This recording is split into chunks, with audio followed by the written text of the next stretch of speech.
గురు ఈరోజు మా కాలేజీలో ఎవరో చేతబడి చేశారు గురు.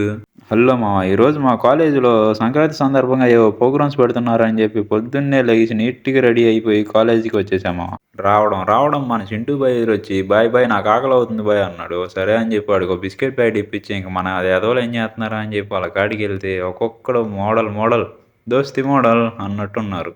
మనం అంతకు మించిన మోడల్ అనుకో. అబ్బో, వెండి రింగు, వెండి బ్రేస్లైట్, వాచి, చైను మామూలుగా లేదుగా వీడేవారం. ఇంకా పంచి కూడా కడతాడంట కుర్రోడు. పాయింట్ చూద్దాం ఎలా కడతాడో.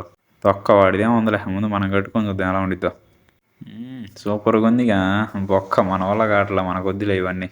ఏ handsome man, who are you? సరే సర్లే, ఆ హ్యాండ్సమ్ మ్యాన్తో ఎందుకులే కానీ మనకి. ఈ డాష్ నా డాష్ గంగాధర్ గారిని పొద్దున 50 రూపాయలు అడిగితే రూపాయి బిల్లలు ఎవరా అన్నాడు. ఇప్పుడు వాడు పొరుసు దొరికింది. పొరుసు ఓపెన్ చేసి చూస్తే 200 ఉన్నాయి. ఇలాంటి వాడికి ఏం చేయాలి? ఆ 200 లేపేయాలి. నేను అదే చేశా, లేపేసా. అప్పుడే పసిగట్టేశాడు దొంగ నా డాష్. సరే కానీ మామ, మా ముగ్గురులో ఎవరు బాగున్నారు కామెంట్ చేసి పార్ట్ 2 కోసం వెయిట్ చేయండి. బాయ్ బాయ్, ఉంటా.